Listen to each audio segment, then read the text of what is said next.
তাহলে দেখুন মায়েরা, প্রথমেই আমরা গৌরচন্দ্রিকার যে পদ আস্বাদন করলাম, বৈষ্ণব মহাজন পদাবলিতে কলম দিলেন যে বড় অবতার ভাই রে, বড় অবতার, পতিতেরও বিলাল প্রেমেরও ভান্ডার। মায়েরা, ভগবান যুগে যুগে আমাদের কাছে এসেছেন এই ধরার ধরণীতে। 4 যুগেই ভগবান আমাদের কাছে এলেন, সত্য, ত্রেতা, দাপর আর এখন হলো কলি। এই 4 যুগেই ভগবান আমাদের কাছে এসেছে। কিন্তু প্রশ্ন হলো মায়েরা, এই যে 4 যুগে ভগবান আমাদের কাছে এলেন, 4 যুগের মধ্যে 3 যুগে ভগবান একটু আমাদের কাছে আলাদাভাবে এলেন। সত্য, ত্রেতা, দাপর, এই 3 যুগে ভগবান একটু আমাদের কাছে আলাদাভাবে এলেন। আর এখন হলো কলিযুগ। এই কলিতে কিন্তু আমার ভগবান গৌরহরি তিনিও কিন্তু একটু আলাদাভাবে এলেন। কেমন না, সত্য, ত্রেতা, দাপর এই 3 যুগে ভগবান এলেন আমাদের কাছে অবতার হয়ে। এই যে বললাম বড় অবতার ভাই রে, বড় অবতার, পতিতেরও বিলাল প্রেমেরও ভান্ডার। 3 যুগে ভগবান আমাদের কাছে অবতার হলো, কিন্তু যিনি হলেন কলিকালের গৌর ভগবান, তিনি কিন্তু আমাদের কাছে অবতার হলো না। কি হলো? তিনি অবতার না হয়ে আমাদের কাছে ও মায়েরা অবতরী রূপে এলেন। তাহলে এই যে 3 যুগে ভগবান অবতার হলো, আর কলিতে আমার গৌরহরি ভগবান অবতরী রূপে এলেন। কেন 3 যুগে ভগবান অবতার হলো কেন? কলিতেই বা গৌর ভগবান আমার অবতরী রূপে এলো কেন? তাহলে আগে জানতে হবে যে অবতারটা কি, কেন 3 যুগে ভগবান আমাদের কাছে অবতার হয়ে এলো, আর কলিতেই বা আমাদের গৌর ভগবান অবতরী রূপে এলো। ও মায়েরা, অবতার কাকে বলে জানেন? সত্য যুগে আমাদের ভগবানের কি নাম ছিল মায়েরা, একটু বলে দিন তো। কি গো ও মায়েরা, সত্য যুগে আমাদের ভগবানের কি নাম ছিল গো? সত্যে শ্রীহরি অর্থাৎ নারায়ণ। এই সত্য যুগের ভগবান নারায়ণ আমার অবতার হলো। অবতার মানে যে নিজের হাতে অস্ত্রকে ধারণ করে কাউকে না কাউকে হত্যা করলেন, মানে নিজের হাতে অস্ত্রকে তুলে নিলেন।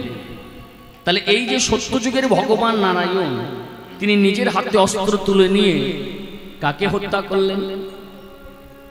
ও মায়েরা, এই নারায়ণ ভগবান যখন নিজের হাতে অস্ত্র তুলে নিলেন, অস্ত্র তুলে নিয়ে তিনি একজন অসুরকে হত্যা করলেন। কাকে? মূর নামক অসুরকে হত্যা করলেন। যখনই তিনি মূর নামক অসুরকে হত্যা করলেন, এই সত্যযুগের ভগবান নারায়ণের নামটা পরিবর্তন হলো। কি নাম হলো? যখনই এই মূর নামক অসুরকে হত্যা করলেন, সত্যযুগের ভগবান নারায়ণের নাম পরিবর্তন হয়ে গেল হরে মুরারি। তেমনি ত্রেতা যুগেও ভগবান আমাদের কাছে অবতার রূপে এলেন। ত্রেতা যুগের ভগবানের কি নাম? কি গো মায়েরা? শ্রীরামচন্দ্র। তিনি অবতার হলো, আর অবতার হয়ে তিনি কি করলেন? অস্ত্র তুলে নিলেন। অস্ত্র তুলে নিয়ে তিনিও একজন অসুরকে হত্যা করলেন। কাকে? রাবণকে। যখনই তিনি রাবণকে হত্যা করলেন, এই ত্রেতা যুগের ভগবানের নাম একটু পরিবর্তন হলো রামচন্দ্রের। কি নাম হলো? রাবণকে হত্যা করার পর ত্রেতা যুগের ভগবান শ্রী রামচন্দ্রের নাম পরিবর্তন হলো। কি নাম হলো জানেন মা? রাবণারি। দাপড়েও ভগবান এলেন, অস্ত্র তুলে নিলেন। দাপড়ের ভগবান শ্রীকৃষ্ণচন্দ্র তিনি কি করলেন? তিনিও অস্ত্র তুলে নিয়ে অসুরকে হত্যা করলেন একজন। কাকে? কংসকে। যখনই তিনি কংসকে হত্যা করলেন, এই দাপড়ের ভগবান শ্রীকৃষ্ণচন্দ্রের নাম পরিবর্তন হলো। কি নাম হলো? কংসকে হত্যা করার পর দাপড়ের ভগবানের নাম হয়ে গেল কৃষ্ণের কংসারী। তাহলে 3 যুগে ভগবান এলো, অবতার হলো, অস্ত্র তুলে নিল, এসে কাউকে না কাউকে হত্যা করলেন, আবার একটা নাম নতুন ধারণ করলেন। তাহলে এই হলো অবতার। আর অবতরী যিনি আমাদের কলিকালের গৌর ভগবান, তিনি তো অবতরী রূপে এলেন গো মায়েরা। তরি মানে কি গো? তরি মানে হলো নৌকা। নৌকা কোথায় থাকে? পুকুরে, হ্যাঁ, নদীতে। কি কাজ নৌকার? পারাপার নাকি? এপারের মানুষজন চাপিয়ে নিয়ে গিয়ে ওই পারে পৌঁছানো, আর ওই পারের মানুষজন চাপিয়ে নিয়ে গিয়ে এই পারে পৌঁছানো, এটাই তরি অর্থাৎ নৌকার কাজ। তাহলে এই যে কলিকালের গৌর ভগবান অবতরী রূপে এলেন, কেন বলুন তো ও মায়েরা? কেন এলেন জানেন? অবতরী রূপে যারা আমাদের মতো কর্মান্ধ, যারা আমাদের মতো জ্ঞানান্ধ, যারা আমাদের মতো পাপাহত কলির জীব আছে, সেই কর্মান্ধ কলির জীব, জ্ঞানান্ধ কলির জীব উদ্ধার করার জন্য কলির ভগবান গৌর হরি মহারাজ অবতরী রূপে আমাদের কাছে নেমে এলেন। নিতাই গৌর হরি হরি বল। মায়েরা, মহাপ্রভু যে আমাদের কাছে এলেন, তিনি কেন এলেন বলুন তো? শুধু কি কলির জীব উদ্ধার করার জন্য? হ্যাঁ গো মা, হ্যাঁ, তিনি অবতরী রূপে আমাদের কাছে এলেন শুধু কি এই কলির জীব উদ্ধার করার লাগি? সেটা তো আছেই। মহাপ্রভু এই নদিয়াতে আসার কারণ আছে, শুধু এমনি এমনি আসেনি। যখন ভগবান গোবিন্দ আমার ব্রজধামে রাধা গোবিন্দ একই সঙ্গে ছিলেন দাপর লীলায়, সেই দাপর লীলাতে ভগবান গোবিন্দের কিছু মনের ইচ্ছা হয়েছিল, বাসনা জেগেছিল, সেই ইচ্ছা পূর্ণ হয়নি দাপর লীলায়। সেই ইচ্ছা পূরণ করার জন্য, বাসনা পূরণ করার জন্য তিনি এই নদিয়ার মাটিতে এসেছিলেন।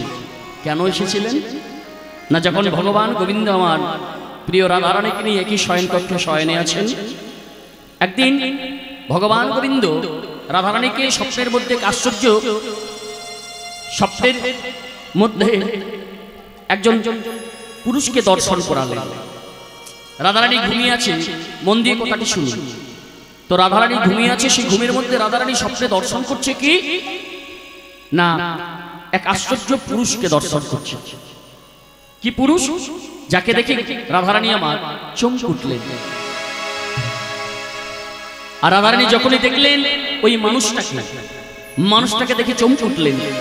চমকে তার প্রাণ বল্লভ, প্রাণ বধূ গোবিন্দকে বলছে, ওগো বধূ গো, আমি আজ ঘুমের মধ্যে, স্বপ্নের মধ্যে এক আশ্চর্য রূপের মানুষকে দর্শন করলাম। গোবিন্দ বলে, রাধে গো, স্বপ্নের মধ্যে যে তুমি পুরুষকে দর্শন করেছো সে কেমন? রাধারানী বলল, বধূ গো, যে পুরুষকে আমি দর্শন করলাম, সেই পুরুষটাকে দর্শন করার পর আমার মনের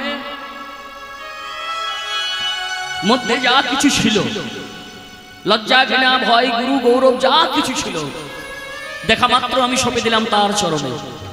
বলো না বধূ, মানুষটাকে যাকে দেখলাম, তাকে দেখা মাত্র আমার এমন কেন মনে হলো? এ জগতে আমি শুনেছি, যদি কোনো নারী দুই পুরুষে মন দেয়, সমাজে তাদেরকে কি বলা হয় মায়েরা? কি বাবা? হ্যাঁ গো মা, ভগবান গোবিন্দকে রাধারানী ভালোবাসতেন খুব। রাধারানী বলছেন, বধূ গো, আমি শুধু একমাত্র তোমাকেই জানি, এ জগতে আর আমার কেউ নেই তুমি ছাড়া, তাই তোমাকেই ভালোবাসি। কিন্তু একই হলো আমার, আমি আমার লাজ, লজ্জা, ঘৃণা সব কিছু, গুরু, গৌরব, যাকে দেখা মাত্র স্বপ্নে দেখলাম, সঁপে দিলাম তার চরণে।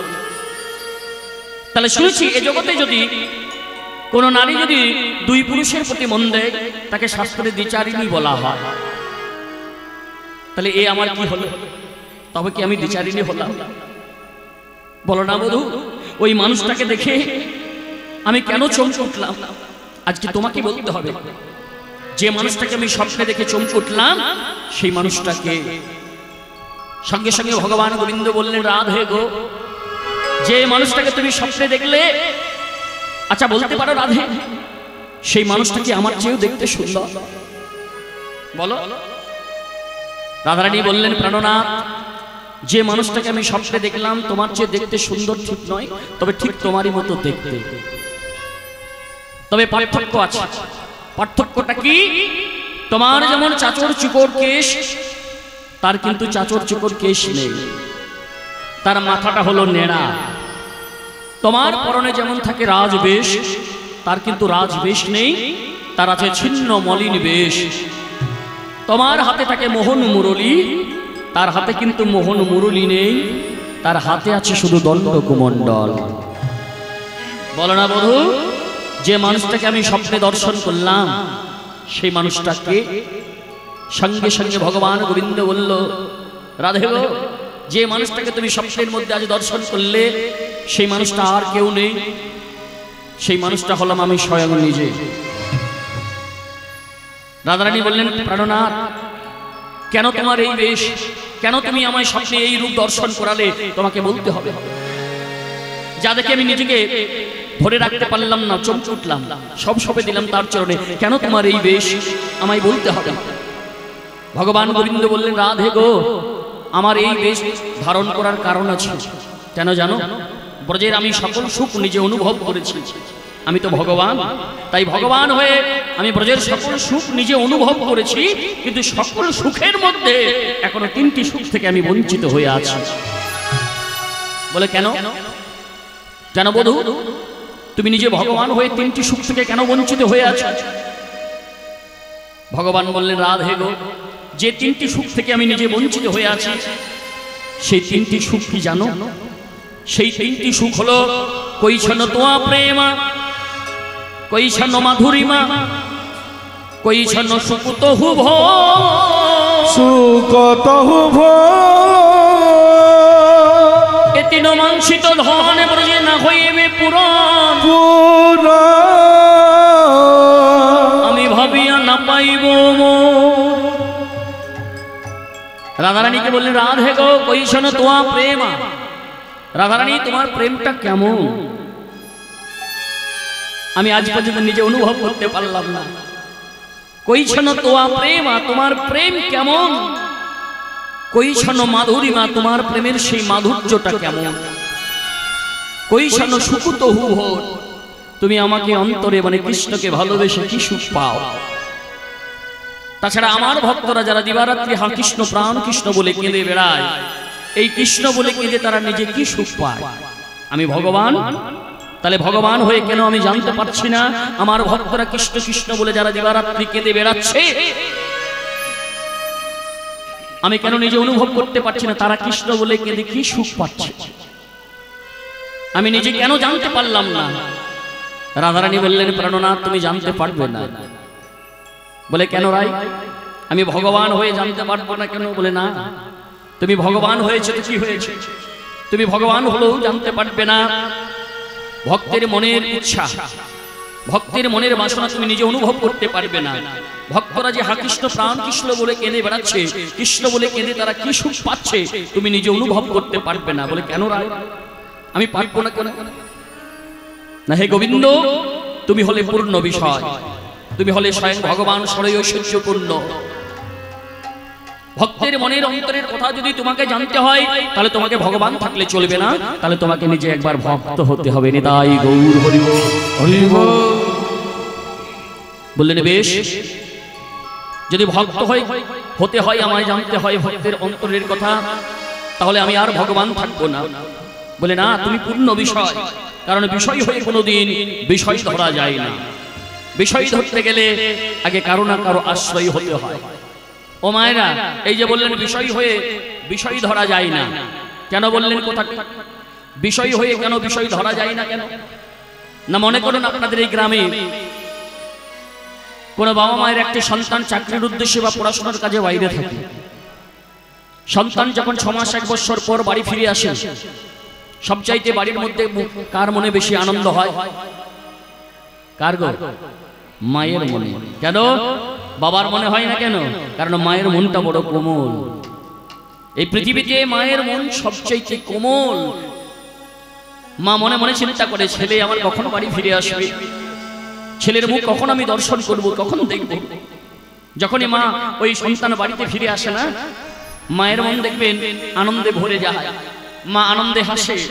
কিছুদিন থাকার পর যখন সন্তান আবার বাড়ি থেকে চাকরির বা পড়াশোনার কাজে বাইরে চলে যায়, সেই মা একদিন বাড়িতে বসে বসে এক সময় কাঁদে। একদিন সন্তান বাড়িতে আসার পর মায়ের এই ঘটনাটা লক্ষ্য করে মাকে ডেকে বলছে, গো মা, আমি কয়েকদিন ধরে লক্ষ্য করে দেখেছি তোমায়, যে আমি যখন বাড়ি ফিরে আসি তখন তোমার মনে কত আনন্দ হয়, সে আনন্দে তুমি হাসো। আবার যখন আমি বাড়ি থেকে চলে যাই তখন তুমি বাড়ির মধ্যে বসে বসে কাঁদো।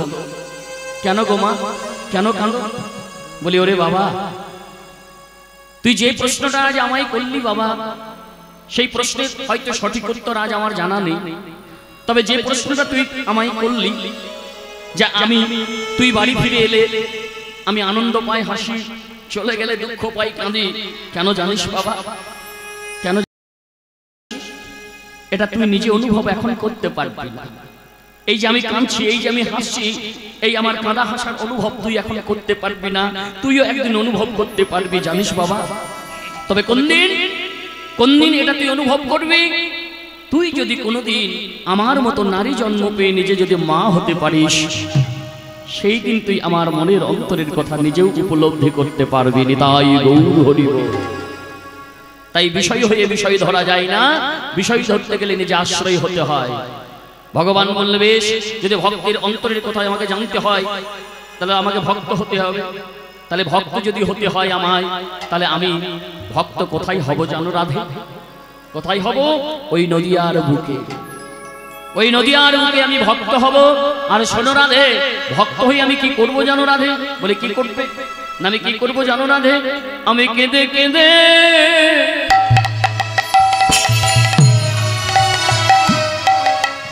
ওগো বেড়াইব, নিতাই গৌর হরি বল। আমি কেঁদে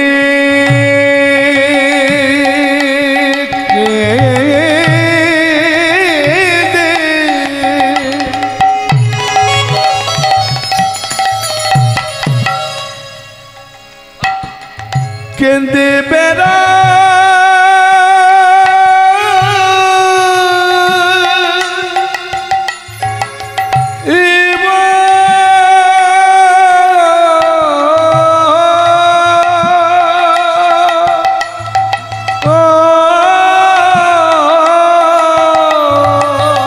রাধা গো আমি কেঁদে কেঁদে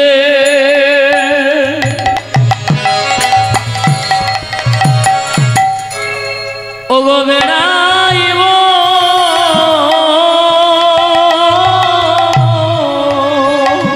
আমি কেঁদে কেঁদে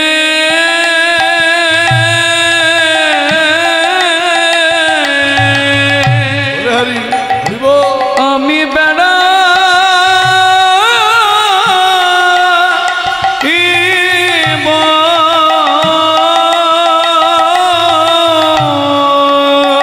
তোমার প্রেমের ডালি আমার মাথায় লয়ে। রাধে গো আমি কেঁদে কেঁদে বেড়াইব, তোমার প্রেমে ডালি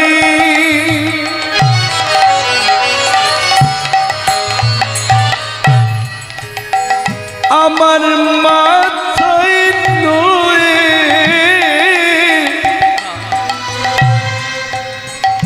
আমি কেঁদে কেঁদে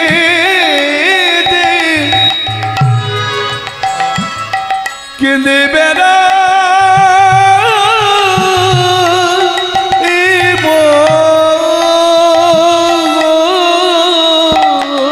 আমি ধুলাই গোড়া করি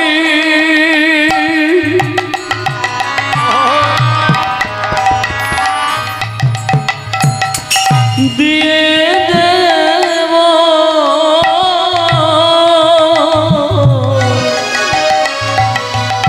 রাধে গো আমি কেঁদে কেঁদে বেড়াইব,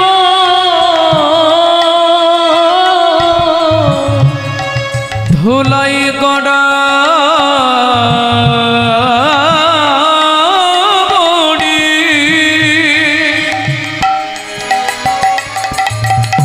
দিগে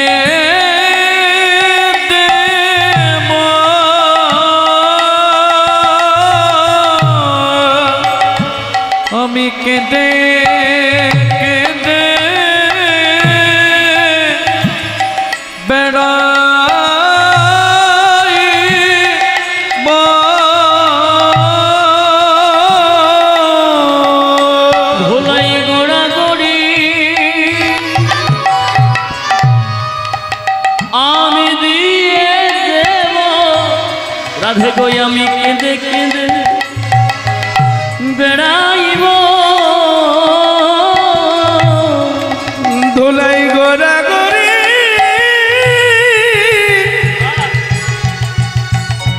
ধুলাই গোরা গরি দেব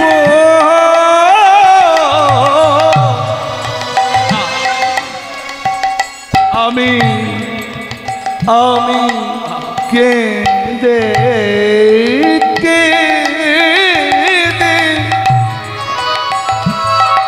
কেঁদে বেড়াইব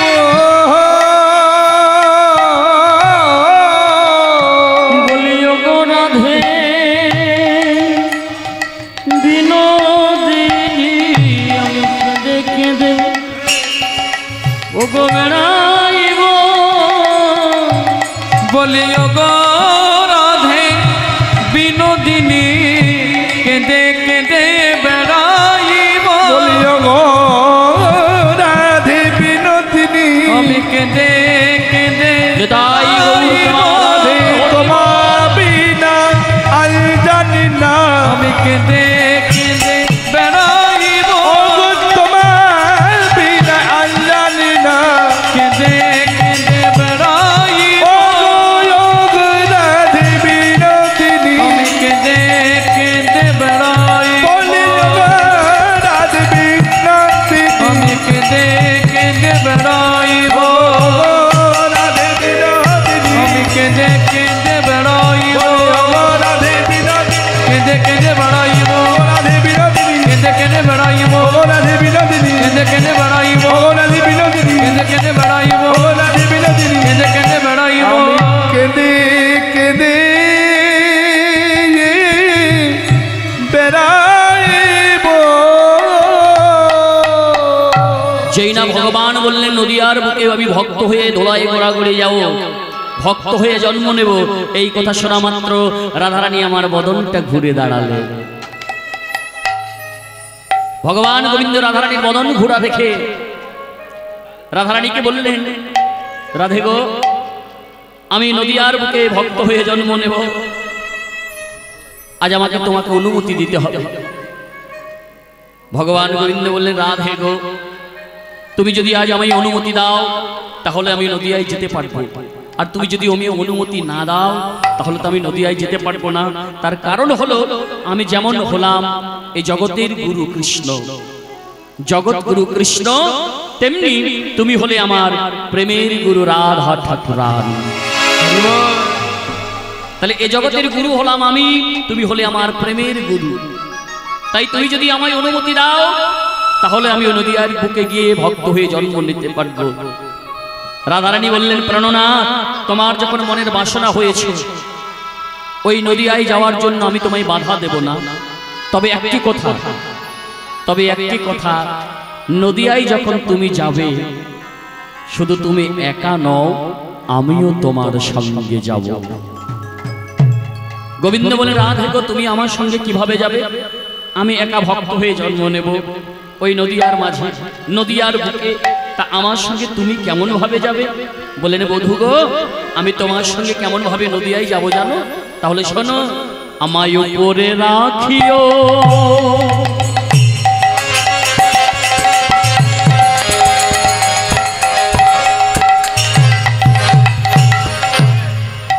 তুমি ভিতরে থাকিবে, আমায় উপরে রাখিও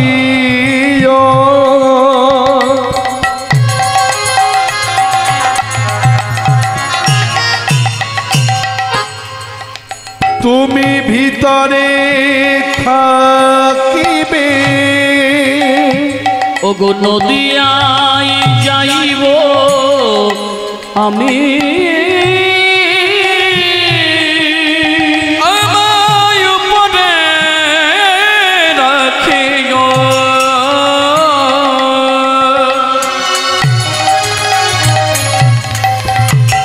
তুমি ভেতরে থাকিবে, নদিয়ায় যাইব আমি।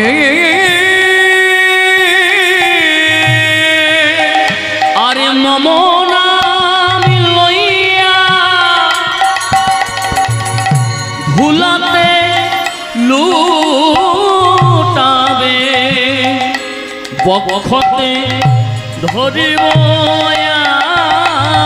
আমি মম নামে লইয়া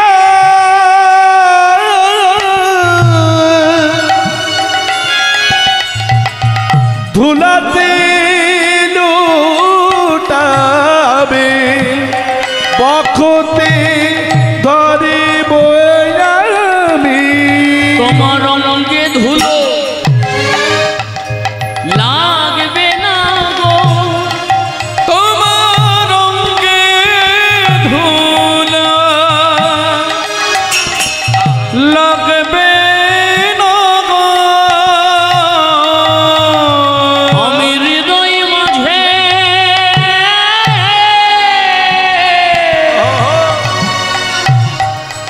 ভরে রাখিব তোমার রঙে ধুলো লাগবে না গো আমার হৃদয় মাঝে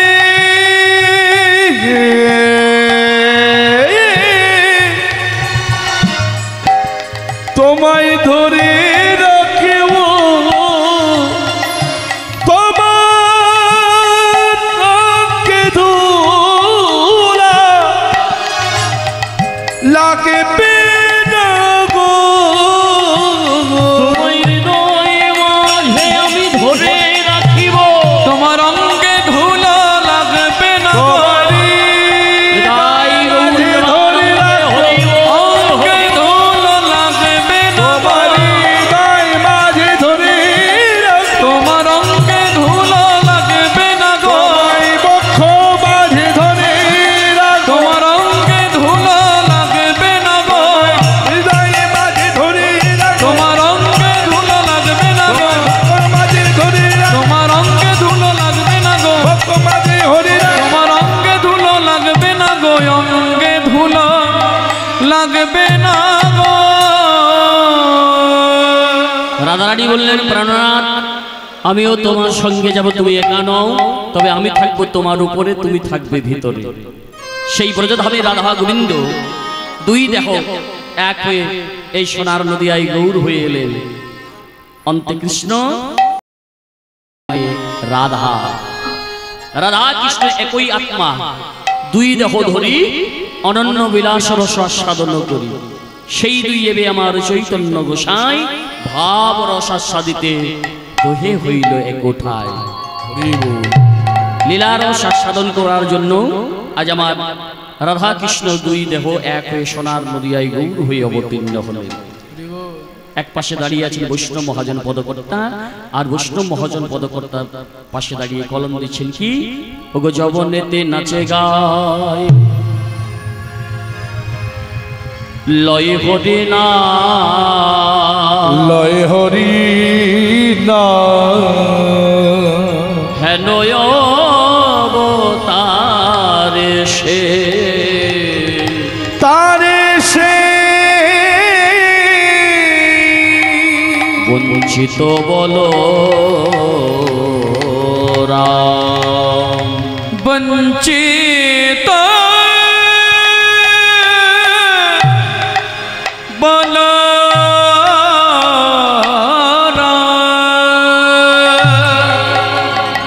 এতক্ষণ আমরা গৌরের কথা সাধন করলাম মনে রাখবেন যে কোনো লীলা গান আস্বাদন করার আগে আমাদের গৌর চন্দ্রিকা গাইতে হয় কারণ গৌর চন্দ্রিকা যদি না আমরা আস্বাদন করি মা কৃষ্ণলীলায় আমরা কোনোভাবেই যেতে পারবো না কারণ ইহজগতে এই কলিজগতের আমাদের যিনি হলেন আমাদের প্রাণের ঠাকুর তাকে আগে আরাধনা করতে হবে তার কথা বলতে হবে তার কথা বাদ দিয়ে আমরা কোনোভাবেই কোনো লীলাতে যেতে পারি না তাই তাকে আগে আরাধনা করতে হবে যেমন তালাবন্ধ ঘরে চাবি দিয়ে যদি আমরা তালাটাকে না খুলি যেমন ঘরের ভিতরে প্রবেশ করা যায় না তেমনি তদ্রূপ আমরা যদি গৌর চন্দ্রিকা না করি লীলার মধ্যে আমাদেরকে প্রবেশ করা যাবে না নিতাই গৌর হরিব তাহলে এতক্ষণ ছিলাম আমরা সেদাম নবদ্বীপ নদিয়ায় এবার আমাদেরকে লীলা আস্বাদন করতে গেলে যেতে হবে মধুময় সেদাম বৃন্দাবন তার আগে আমরা যে লীলাটি আস্বাদন করব সেই লীলার বিষয়বস্তু সম্পর্কে আপনাদের একটু জানিয়ে দিই। আজ আমরা যে লীলাটি আস্বাদন করতে চলেছি, বন্ধুর সঙ্গে বন্ধুর কেমন সম্পর্ক হওয়া উচিত, ভক্তের সঙ্গে ভগবানের কেমন সম্পর্ক হওয়া উচিত, আজ আমরা লীলার মধ্যে আস্বাদন করব। ভক্ত কেমন হওয়া উচিত? ভক্ত শুধু ভক্তি থাকলেই তো ভক্ত হওয়া যায় না, তিলকান্নিক করলেই তো ভক্ত হওয়া যায় না, কি মা করা যায় কি? অন্তরে যদি শুদ্ধ ভক্তি প্রেম যদি না থাকে ভগবানের প্রতি, তাহলে আমাদের কিন্তু সেটা আমরা ভক্ত হতে কোনোদিন পারি না। নিতাই গৌর হরি হরি বল। আজ যে ভক্তের কথা আমরা আস্বাদন করতে চলেছি, সেই ভক্তের নাম হলো ভক্ত সুদামা। আজ আমরা লীলাটি আস্বাদন করতে চলেছি কৃষ্ণ সুদামা মিলন। এই লীলাটি আস্বাদন করতে গেলে আমাদেরকে প্রথমে বৃন্দাবন ধামে যেতে হবে, কারণ লীলাটা শুরুই হলো আমাদের বৃন্দাবন থেকে। মায়েরা চলুন আমরা প্রথমে বৃন্দাবনে যাই, আর বৃন্দাবন থেকেই আমরা এই লীলাটি আস্বাদন করব। তাই চলুন প্রেম সে বলুন রাধা রানী কি। এবার জোর করে উলুধ্বনি হবে না মায়েরা? একটু হোক। বাহ, প্রেম সে বলিয়ে রাধা রানী কি জয়। এদিকের মায়েদের ঘুম আসছে নাকি? হ্যাঁ, একবার উলুধ্বনি করুন দেখি। এক মা আমার তো শুয়ে পড়েছে। বাহ, খুব সুন্দর না? ঠিক আছে, পরিবেশটা ভালো আছে। সংসারে কত জ্বালা গো, এই জায়গায় তবে কোনো জ্বালা নাই। যাই হোক, আমরা আস্বাদন করতে চলেছি লীলা গান। মনে রাখবেন, সব সময় এই হোলিবাসরে এসে সংসারে যতই কিছু থাক না কেন, আমাদের এই হোলিবাসরে আসলে কিন্তু মন প্রাণ এক করে দিতে হবে। তার জন্য যাই থাকুক না কেন, আমাদের কর্ম তো আছেই নাকি মা? কর্মটাকে নিয়েই আমাদের থাকতে হবে, কিন্তু তার মাঝেও ভগবানকে আমাদেরকে আশ্রয় করতে হবে। চলুন প্রেম সে বলুন রাধা রানী কি জয়। জয় রাধা, জয় রাধে, জয় জয় রাধার, জয় জয় রাধা, জয় জয় রাধার মন হরি বল বল বল। জয় জয় রাধার মন হরি বল হরি হরি রাধা, জয় জয় রাধা, জয় জয় রাধার মন হরি বল বল বল। জয় জয় রাধার মন হরি বল। জয় জয় রাধা, জয় জয় রাধা, জয় জয় রাধা রমন হরি বল বল। জয় জয় রাধা রমন হরি বল। জয় জয় রাধা, জয় জয় রাধা, রমন হরি বল বল। জয় জয় রাধা রমন হরি বল হরি হরি বল।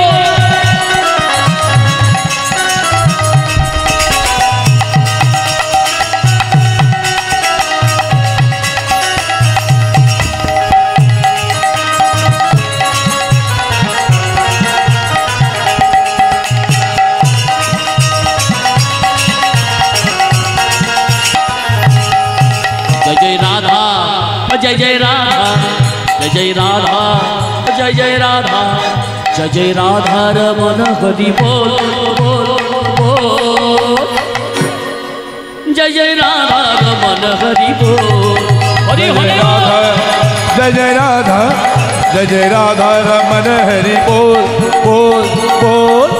जय जय राधा रमन हरि बोल हरि बोल हरि बोल हरि बोल रे। हरि बोल हरि बोल हरि बोल रे। हरि बोल हरि बोल हरि बोल रे। हरि बोल हरि बोल हरि बोल रे। कृष्ण बोल कृष्ण बोल कृष्ण बोल रे। हरि बोल हरि बोल हरि बोल रे। हरि बोल हरि बोल हरि बोल रे। कृष्ण बोल कृष्ण बोल कृष्ण बोल रे। कृष्ण बोल कृष्ण बोल कृष्ण बोल रे। जय जय राधा, जय जय राधा, जय जय राधा, जय जय राधा, जय जय राधा रमन हरि बोल। সকলে মিলে গাইতে হবে গো মা। চলুন করে করে তালি দিয়ে একটু সেবা করে নি ভগবানকে। সেবা ভগবানকে অনেকভাবে করা যায়। এই কর দিয়েছি কি জন্য? শুধু কি সংসারে রান্না বান্না করে স্বামীর ছেলেদেরকে খাওয়ানোর জন্য না, ভজন করার জন্য দিয়েছি। তাই গৌর হরি হরি বল। বলুন জয় জয় রাধা, জয় জয় রাধা, জয় জয় রাধা রমন হরি বল বল বল, জয় জয় রাধা রমন হরি বল। जय जय राधा, जय जय राधा, जय जय राधा रमन हरि बोल, जय जय राधा रमन हरि बोल।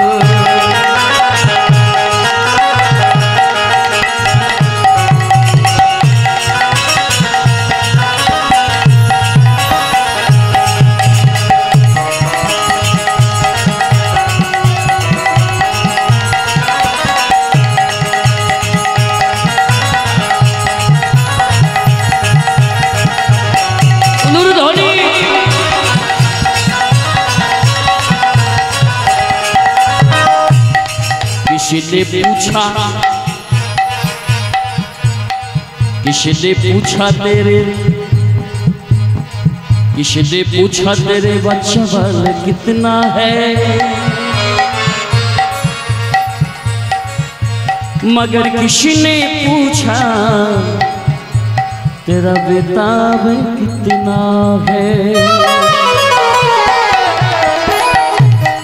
किसी ने पूछा तेरा, किसी ने पूछा तेरा, किसी ने पूछा तेरा बच्चा बल कितना है, किसी ने पूछा तेरा व्यापार कितना है।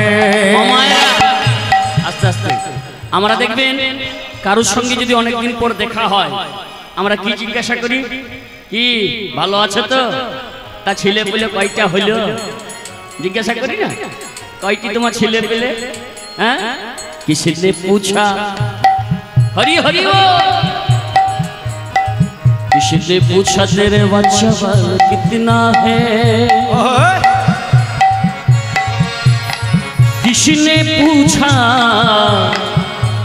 बेताब कितना है, किसने पूछा तेरे बच्चा बल कितना है, किसने पूछा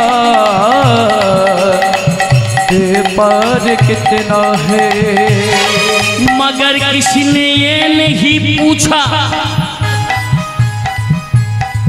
मगर किसी ने नहीं पूछा इशारे का, ईश्वर क्या साथ संबंध है। আস্তে আস্তে কিন্তু আমরা কেউ কি ভগবানের কাছে জিজ্ঞাসা করেছি? আমরা কেউ কি জিজ্ঞাসা করি? আমরা বলি কি গো অনেকদিন পর দেখা হলো, তা ভালো আছো, তা তোমার ছেলে পুলে কয়টি, এইটাই জিজ্ঞাসা করি। সবাই ভালো আছে তো? কিন্তু একবার জিজ্ঞাসা করি যে তোমার সঙ্গে ভগবানের সম্পর্কটা কেমন, কি কি ও মায়েরা, এটা জিজ্ঞাসা করি? এটা আমরা কাউকে জিজ্ঞাসা করি না। তাই কি বললেন, मगर ये नहीं, যে তাই গৌর হরি হরি বল, मगर ये नहीं, मगर ये नहीं किसी ने पूछा অনুরোধ হলি ईश्वर से प्यार कितना है। हरि हरि बोल, जय जय राधा, जय जय राधा, जय जय राधा रमन हरि बोल, जय जय राधा रमन हरि बोल, हरि हरि बोल, रमन हरि बोल, जय जय राधा रमन हरि बोल, जय राधा रमन हरि बोल, जय जय राधा रमन हरि बोल, जय जय राधा रमन हरि बोल, जय जय राधा रमन हरि बोल, हरि बोल हरि बोल हरि बोल रे, हरि बोल हरि बोल हरि बोल रे, कृष्ण बोल कृष्ण बोल कृष्ण बोल रे, कृष्ण बोल कृष्ण बोल कृष्ण बोल रे, राधे बोल राधे बोल राधे बोल रे, राधे बोल राधे बोल राधे बोल रे, जय जय राधा, जय जय राधा, जय जय राधा रमन हरि बोल, जय जय राधा रमन हरि बोल, जय जय राधा रमन हरि बोल, जय जय राधा रमन हरि बोल, जय जय राधा रमन हरि बोल, जय जय राधा रमन हरि बोल, जय राधा रमन हरि बोल, जय जय राधा रमन हरि बोल, जय जय राधा रमन बोल, जय जय राधा रमन हरि बोल, जय जय राधा रमन हरि बोल, जय जय राधा रमन श्री राधे बोलो श्री राधे बोलो राधे राधे राधे बोलो श्री राधे। बोलिए वृंदावन धाम की जय, प्रेम से बोलिए राधा रानी की जय। তাহলে এলাম আমরা মধুময় শ্রীধাম বৃন্দাবনে, আর বৃন্দাবন থেকে আজকে আমরা লীলাটি আস্বাদন করব। এই লীলাটি একেবারে বৃন্দাবন থেকে শুরু। তাই চলুন প্রথমেই আমরা যে পদাবলীটি আস্বাদন করব, এই পদাবলীটি মন দিয়ে আস্বাদন করলেই আমাদের বিষয়টা সম্পূর্ণ আমরা বুঝতে পেরে যাব। তাই পদাবলীটাকে আগে মন দিয়ে আস্বাদন করতে হবে। শুনুন পদাবলীতে কি বলা হয়েছে, কি বলা হলো দেখুন পদাবলীতে। ওগো বৃন্দাবন না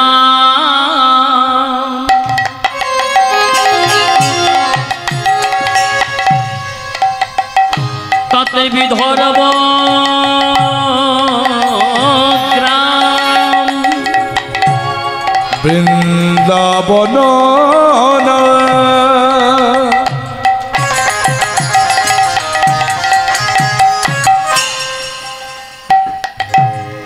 বিধর্ব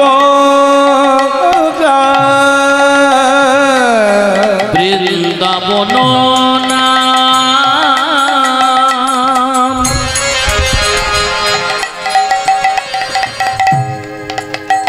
ওগো বিধর্ব গ্রাম, বৃন্দাবন বিধর্ব ব্রাহ্মণ মুটুকের গৃহে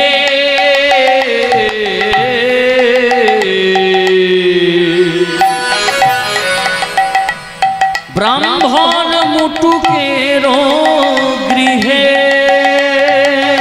বৃন্দাবন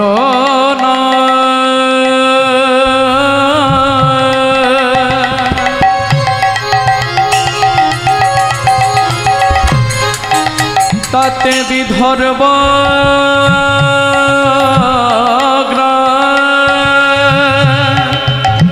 ব্রাহ্মণ মুটুকের গৃহে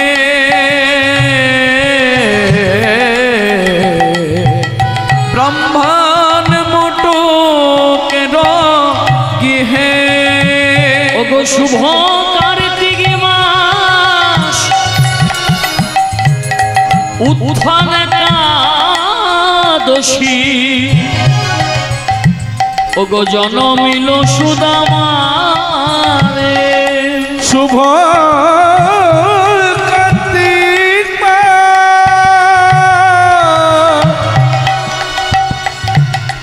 উত্থান একাদশী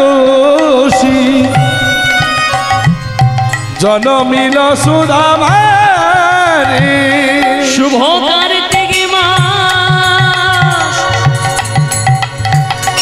উত্থান একাদশী, ওগো জনমিল সুদামারে ওগো শুভ কার্তিক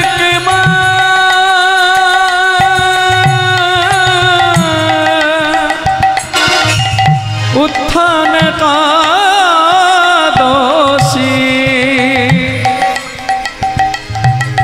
জনমিল সুদামারে সুদামায় আসি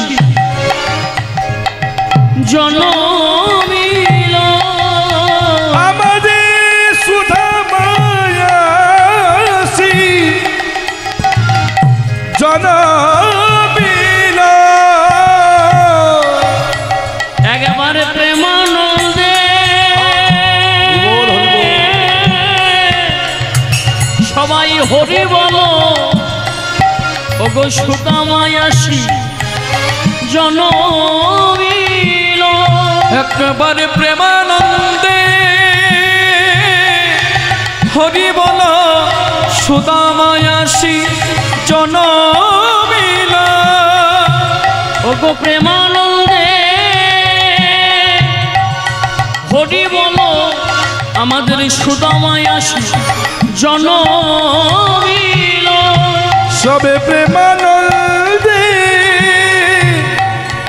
হরি বল, সুদামায় আসি জন্ম নিল। তাহলে মায়েরা পদাবলীটা সাধন করলেন। দেখুন পদাবলীতে কি বলা হলো, যে বৃন্দাবন নাম তাতে বিদর্ভ গ্রাম, ব্রাহ্মণ মুটুকের গৃহে, শুভ কার্তিক মাস উত্থান একাদশী, জনমিল সুদামার। ও মায়েরা, সুদামার জন্মস্থানটা কোথায়? না বৃন্দাবনের মধ্যে। যেমন আপনাদের পূর্ব বর্ধমান জেলার শ্রীচন্দ্রপুর গ্রাম নাকি, তেমনি ওই বৃন্দাবনের মধ্যে অবস্থিত যে একটি গ্রাম, সেই একটি গ্রামের নাম হলো বিদর্ভ গ্রাম, যেখানে আমার জন্ম নিলেন কৃষ্ণ ভক্ত সুদামা। এই সুদামার পিতার নাম কি বললাম? কি বললাম গো মা? পদাবলীতেই বললাম তো। সুদামার পিতার নাম কি বললাম? মুটুক ব্রাহ্মণ। এক দরিদ্র ব্রাহ্মণ পরিবারে কৃষ্ণ ভক্ত সুদামা জন্মগ্রহণ করলেন। আর সুদামার মায়ের নাম কি ছিল জানেন? হ্যাঁ গো মা, সুদামার মায়ের নাম কি ছিল? সুদামার মায়ের নাম হলো রচনা দেবী। তবে আজকালকার দিনের এই দিদি নাম্বার ওয়ানের রচনা না, এটা আবার গুলিয়ে ফেলবেন না। আমরা যেটা পর্দায় দেখি সেটা হলো রচনা, আর আমরা যার কথা সাধন করতে বসেছি তার নাম হলো রচনা। রয়ুকার চ দন্তন্য আকার। পিতা মুটুক ব্রাহ্মণ, মাতা রচনা দেবীর কোল আলো করে জন্ম নিলেন আমাদের কৃষ্ণ ভক্ত সুদামা। এই যে সুদামা জন্ম নিলেন মা বিদর্ভ গ্রামে। আচ্ছা বলুন তোমার কোন মাসে জন্মগ্রহণ করলেন? মাসটার কি নাম ছিল? হ্যাঁ, যে মাসটাতে জন্মগ্রহণ করলেন সেই মাসটা ছিল কার্তিক মাস। এই কার্তিক মাসকে কি বলা হয়? শুভ কার্তিক মাস। কেন বলা হয়? হ্যাঁ গো মা, না বৃন্দাবনের ভাষায় এই কার্তিক মাসকে কি বলা হয় জানেন? এই কার্তিক মাসকে বলা হয় দামোদর মাস। আর কি বলে না, এই কার্তিক মাসকে বলা হয় নিয়ম সেবার মাস। তাছাড়া দেখবেন এই কার্তিক মাসে যারা বৈষ্ণব মহাজন হয় তারা কি করে বাবা? ভোরের বেলা তারা দেখবেন প্রভাতী নাম দিয়ে বেড়ায়। গ্রামে দেয় না? আপনাদের দেয়? এই কার্তিক মাসে ভোরের বেলা একমাত্র বৈষ্ণব মহাজনরা তারা প্রভাতী মানে টহল দিয়ে যায়। নিতাই গৌর হরি হরি। শুধু তাই নয় মা, আবার দেখবেন এই কার্তিক মাসে বিশেষ করে সন্ধ্যা বেলা আমার মা বোনেরা একটি কাজ করে। কি কাজ বলুন তো? তুলসী তলায় প্রদীপ জ্বালায় না এই কার্তিক মাসটাতে। কেন না, এই কার্তিক মাসটা হলো যতগুলি আমাদের মাস আছে, আমাদের তো 12টি মাস, এই 12টি মাসের মধ্যে সবচাইতে শ্রেষ্ঠ মাস হলো এই কার্তিক মাস। এই কার্তিক মাসটাতে দেখবেন সবচাইতে আমার খুব ভালো মাস যাকে আমরা বলি, এই নিয়ম সেবার মাস। এই কার্তিক মাসেই সবকিছু হয়। অন্যান্য মাসগুলো আমার যেমন বৈশাখ মাস রয়েছে, এটাতে যেমন জল সেবা করায়, প্রত্যেককে দেখবেন করায় না, করাতে হয়। এক একটা মাসের মাহাত্ম্য আছে, বিশেষ করে এই কার্তিক মাসের মাহাত্ম্য অনেক। তাহলে এইরকম একটা মাসে আমাদের জন্মগ্রহণ করলেন কৃষ্ণ ভক্ত সুদামা। শুধু কি তাই, যে তিথিটাতে জন্ম নিয়েছিলেন এই সুদামা, সেই তিথিটার নাম কি ছিল আমার? হ্যাঁ, উত্থান একাদশী। শুধু একাদশী নয়, উত্থান। কেন উত্থানটা যোগ হলো কেন? দেখবেন যারা নতুন নতুন মানে প্রথম একাদশী ব্রত শুরু করে তারা কিন্তু এই উত্থানের দিন দিয়ে শুরু করে। কেন বলুন? এই একাদশীটা উত্থানের দিন দিয়ে শুরু করে, কারণ এই উত্থানটা তার সাথে যোগ রয়েছে। দেখবেন যত আমাদের ব্রত আছে, জন্মাষ্টমী ব্রত বলুন, লোকনাথ ব্রত বলুন, ইত্যাদিতে যতগুলি আমাদের ব্রত আছে, সব এই ব্রতগুলির মধ্যে আমাদের সর্বশ্রেষ্ঠ ব্রত কোনটি? একাদশী ব্রত। একাদশী করা হয় এখানে? কোনো মা বাবা করে কি গো? যারা করেন একটু হাত তুলুন তো। একাদশী করা হয়? বাহ। এদিকে মায়েরা, বাহ, খুব সুন্দর, বাহ বাহ। তো হ্যাঁ গো মা, একাদশী যে করেন তো খান কি? হ্যাঁ, বাহ, নিতাই গৌর হরি হরি বলে শোনা যাচ্ছে না। যাই হোক, একাদশী কাকে বলে জানেন? কাকে বলে একাদশী? একাদশীটাকে নিজেকে অনুভব করতে হবে, তবে একাদশী করা হবে। একাদশী মানে কি? একাদশী ভাবেন নিজেকে দোষী ভাবেন না। সবারই দোষ দেখার জন্য বসে আছেন, নিতাই গৌর হরি হরি বল। আমরা নিজের দোষ কেউ কিন্তু দেখি না। আমাদের এত ভুলে ভরা, আমাদের জন্মটাই তো ভুলে হয়েছে বাবা। হ্যাঁ, আমাদের ভুলে ভরা, আর আমরা অপরের দোষগুলো বিচার করি। মনে রাখবেন, নিজেকে দোষী মনে করতে হবে, নিজেকে অপরাধী মনে করতে হবে, আর আমরা অপরের দোষগুলো বিচার করি না। ও ভালো নয়, ও অমুক কাজটা করছে, এই কাজটা ভালো নয়, অপরের গুণগুলো আমরা বিচার করি। নিজের দিকটা লক্ষ্য করবেন, কারণ আপনি যদি অপরের দিকে একটা আঙুল নিক্ষেপ করেন, আপনার দিকে তিনটি পরপর দেখবেন তারা ঘুরে রয়েছে। তাই অপরের দোষগুণ বিচার করার আগে নিজের দোষগুণটা বিচার করো। একাদশী কাকে বলা হয়? একাদশী মানে সারাদিন ধরে নির্জল উপবাস, আর সন্ধ্যাবেলা নিশিকীর্তন সমাপন করে সারা রাত্রি জাগরণ করার পর ভোরের বেলা ওমা একটু ফল আহার প্রসাদ গ্রহণ করা, এটার নাম হলো একাদশী। কিন্তু একাদশী আমরা কেমন ভাবে করি? এক জায়গায় গান করতে গিয়ে বলছে, বাবা গান শোনার পর যে বলছে আমি একাদশী করবো, বলে ভালো কথা। আমাদের সনাতনী হিন্দু ধর্মের মানুষ যদি এই ধর্মের পথে এগিয়ে আসে ততই তো মঙ্গল, নাকি মা? আমাদের যে যত মা বাবা এই ধর্মের পথে এগিয়ে আসবে ততটাই মঙ্গল। তো বলি একাদশী যে করবো, তো বাবা খাবো কি? এই তুমি আগেই খাওয়ার কথা বলছো, একাদশীতে খেতে আছে মা, সারাদিন নির্জল উপবাস, বলছে আগে খাবো কি? আর আমাদের একাদশীটা কেমন না, আমাদের একাদশীটা করা হচ্ছে নিজে 12টা 14টা রুটি খেয়ে, আমাদের এই হলো একাদশী। হ্যাঁ, 12টা নিজের রুটি মেরেছে দিয়ে বলছে আজ আমার একাদশী। নাকি নিজে 12টা রুটি মেরেছে, জানিস আজ আমার একাদশী। আবার বলার ভাবটা আলাদা। এই হলো একাদশী। মনে রাখবেন, সারাদিন নির্জল উপবাস, নির্জল উপবাস করে ওই যে কোটি নিশিকীর্তন সমাপন করে ফলাহার প্রসাদ গ্রহণ করা যায়, তার নাম হলো একাদশী। তাহলে এইরকম একটা ব্রতের দিনে তিথিতে আমাদের কৃষ্ণ ভক্ত সুদামা জন্ম নিলেন। তো হ্যাঁ গো মায়েরা, এই যে সুদামা জন্ম নিলেন, জন্ম নেওয়ার পর সন্তানের নামকরণ করতে হয় বাবা, নাকি বাবা? আমাদের এই সংসারে যখন ছেলে মেয়ে জন্মগ্রহণ করে তখন আমরা কিভাবে তাদের নামকরণটা করি? নিজেদের পছন্দ মতো করে একটা বিচার বিশ্লেষণ করে আমরা নাম সন্তানের রাখি। কিন্তু এটা কি ঠিক? না। জ্যোতিষ শাস্ত্র বিচার করে গণনা করার পর সন্তানের নাম রাখতে হয় গো মা, কারণ এই নামের উপর ভিত্তি করে তার বিচার করা হয়। যে নামটা আমি রাখবো, এই নামের উপর বিচার করে তাকে নাম রাখলে সেটা ভালো হয়। কেন? মনে রাখবেন, কোন সন্তানের এমন একটা নাম রেখেছে, যেদিন আমাদের বয়স হয়ে যাবে, যেদিন আমাদের বয়স হয়ে যাবে সেদিন কিন্তু আমরা ভগবানকে ডাকতে পারবো না মা, কারণ আমাদের দেহের বিশ্বর ক্ষমতা নষ্ট হয়ে যাবে, ভগবানকে ভুলে যাব আমরা।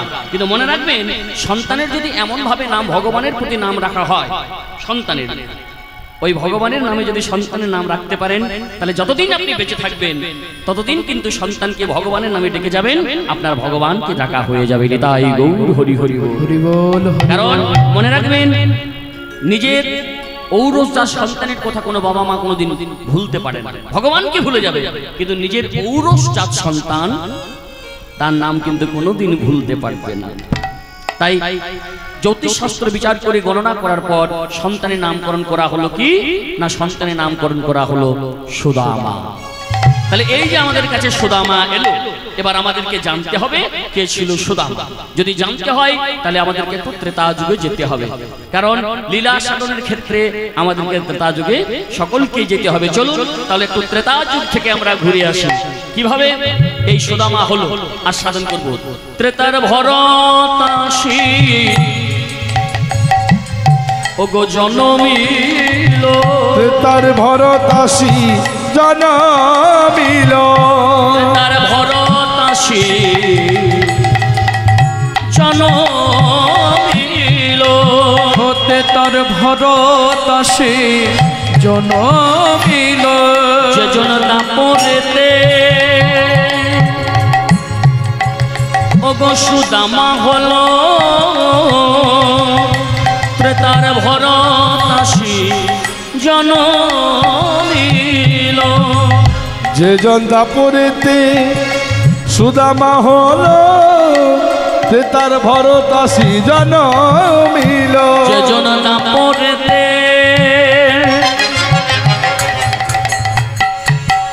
সুদামা হলো, ত্রেতার ভরতাসী জনমিল, যে জন দাপরেতে সুদামা হলো, তে তার ভরতাসী জনমিল। তাহলে হাগো মায়েরা, এই যে ত্রেতা যুগের ভরত আজকে সুদামা হলো কিভাবে? তাহলে দেখুন এই ত্রেতা যুগের ভরত কিভাবে আজকে সুদামা হলো আমরা আস্বাদন করব। তাহলে আমাদেরকে একটু রামায়ণে ঢুকতে হবে নাকি মা? হাগো মা, এই ত্রেতার ভরত কিভাবে সুদামা হলো জানেন? যদিও এই যে ঘটনাটা আমি আপনাদের কাছে আজ বলবো, এই ঘটনাটা অনেকেই অবগত, অনেকেই জানা কথা, কিন্তু লীলা বিস্তার ক্ষেত্রে আমাদেরকে একটু হলেও টাচ করে যেতে হবে। যখন রাজা দশরথ ও মায়েরা যুদ্ধ করতে গিয়েছিলেন গো, যুদ্ধ করবার সময় দশরথ রাজা এই দুটো আঙ্গুলে চোট লেগেছিল, আপনারা সকলেই জানেন। তো যখন দুটো আঙ্গুলে চোট লেগে গেল বাবা, তখনকার দিনের ভালো ভালো কবিরাজকে দেখিয়েও দশরথ রাজার আঙ্গুল দুটো কিন্তু ভালো হলো না। যখন ভালো হলো না, দশরথ রাজা মনে মনে চিন্তা করছে যে আমি এত ভালো ভালো কবিরাজকে দেখালাম, আমার যখন রোগ ভালো হলো না, তাহলে নিশ্চয়ই আজ আমার এমন ব্যাধি হয়েছে আমি আর মনে হয় বেশি দিন বাঁচব না। কারণ তখনকার দিনের আমাদের এখনকার মতো উন্নত চিকিৎসা ব্যবস্থা ছিল না। দশরথ রাজার যে রোগটা হয়েছিল মায়েরা ও মায়েরা, দশরথ রাজার যে রোগটা হয়েছিল এখনকার দিনে যেটা হলো আমাদের মরণ ব্যাধি রোগ, আপনারা সকলেই জানেন যে রোগটা হলে আর মানুষ বাঁচে না। দশরথ মনে মনে চিন্তা করেছিল, হায় রে, তাহলে আমার যা হয়েছে তাহলে মনে হয় আমি আর বেশি দিন বাঁচব না।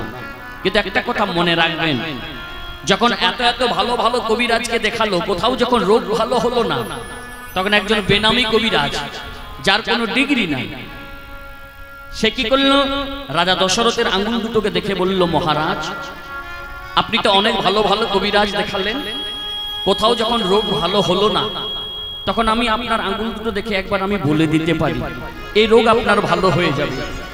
একটা কথা মিলিয়ে নেবেন, দেখবেন আমরা অনেক সময় 1000 টাকা 1500 টাকা ভিজিট দিয়ে ভালো ভালো ডাক্তার দেখাতে যাই, নামি দামি যাই তো, কিন্তু মিলিয়ে নেবেন ওই 1000 টাকা 1500 টাকা ভিজিট দিয়ে ডাক্তার দেখিয়েও আমাদের কোনো ফল হয় না, হয় কি?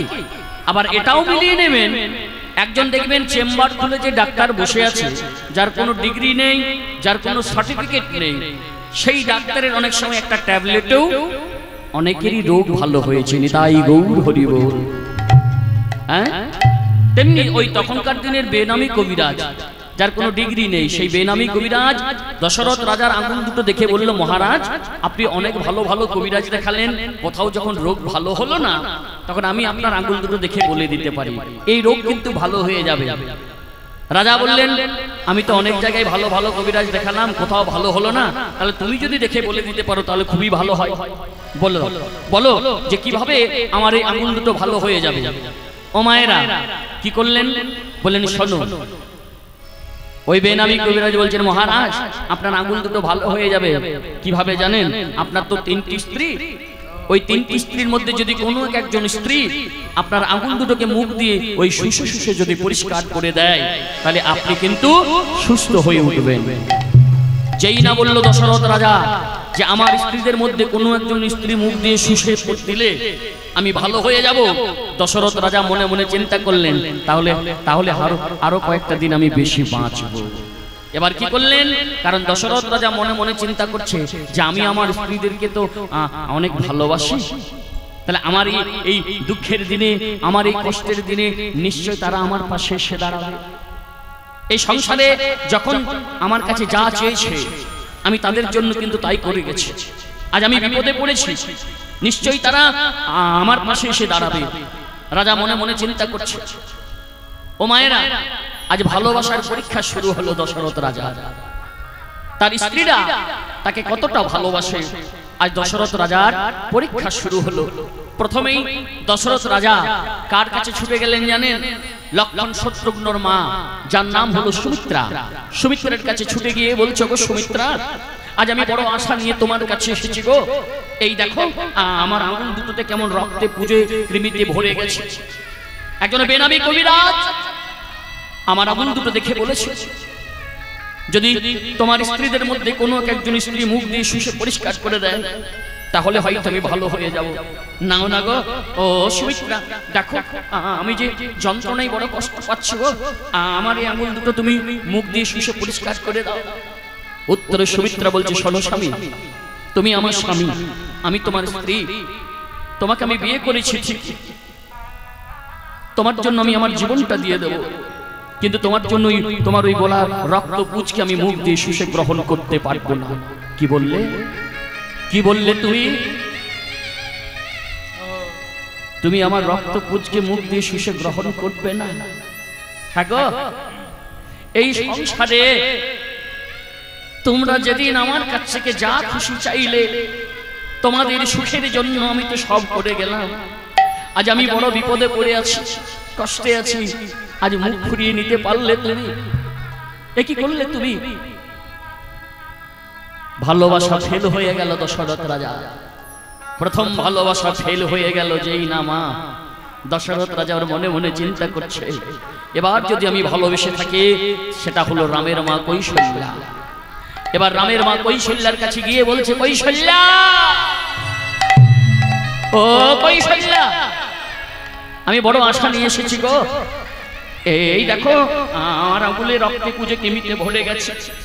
একজন বেনামি কবিরাজ দেখে বলেছে, যদি এই আঙুল দুটো কেউ যদি মুখ দিয়ে শুষে পরিষ্কার করে দেয়, তাহলে হয়তো আমি সুস্থ হয়ে যাব। নাও না গো কৌশল্যা, আমাকে সুস্থ করে তোলো। উত্তরে কৌশল্যা বলছে, শোনো স্বামী, আমি তোমার স্ত্রী, তুমি আমার স্বামী, তোমার জন্য আমি আমার জীবনটা দেব, কিন্তু আর 5টা মেয়ের মতো আমি কোনোদিনই তোমাকে বলবো না যে আমি তোমার ইহকাল, আমি তোমার পরকাল, আমি তোমার গতি, বলবো না। ওই কথাগুলি সব ছাড়ো, ওগুলি ছেড়ে দাও। তোমার জন্য জীবন হয়তো আমি দেব, কিন্তু তোমার ওই রক্ত পুঁজকে আমি মুখ দিয়ে শুষে গ্রহণ করব না। কি বললে? কি বললে কৌশল্যা? তার মানে তুমি আমাকে এই আমার বিপদের দিনে আমার পাশে তুমি দাঁড়াবে না? হ্যাঁ গো, আমি যে তোমাদের জন্য এই সংসারে সুখের জন্য আমি কি করলাম না? তোমরা যখন আমার কাছে যে যা চাইলে, আমি তো 2 হাত ভরে তোমাদেরকে দিয়ে গেলাম। কেন? যাতে সংসারটা সুখে থাকে। সংসার যাতে সুখে থাকে, প্রতিটা বাবা মা নিজেদের অক্লান্ত নিজেরা পরিশ্রম করে যায় শুধুমাত্র মায়েদের মুখে হাসি ফোটানোর জন্য। বাবারা অক্লান্ত পরিশ্রম করে বাইরে, যাতে সংসারটা ভালো থাকে, ছেলে মেয়েরা ভালো থাকে। প্রতিটা বাবা, প্রতিটা পুরুষ মানুষ সংসারের জন্য তারা কত কষ্ট করে। কিসের জন্য? যাতে সংসারের মেয়েরা ভালো থাকে। হাই গো, আমি তোমাদের জন্য এত কিছু করে গেলাম, সুখেরও লাগিয়া এ ঘর বাঁধিনু অনলে পুড়িয়া গেল। যাদের জন্য এত কিছু করা, তারাই যদি আমার বিপদের পাশে এসে না দাঁড়ায়, তাহলে আজ আমি কার কাছে যাব? মনে মনে চিন্তা করছে, আমি এবার কার কাছে যাব? কই কই না, কারণ জীবনে তো আমি তাকে কোনোদিন ভালোবাসিনি, জীবনে তো কোনোদিন তাকে আমি সহ্য করতে পারিনি। তাহলে যাকে আমি ভালোবাসি না, যাকে আমি চোখে দেখতে পারি না, সহ্য করতে পারি না, আজ আমি কোন দাবি নিয়ে তার কাছে যাব আর তাকে গিয়ে বলবো তুমি আমার আঙুল দুটো মুখ দিয়ে শুষে পরিষ্কার করে দাও? না, এ আমি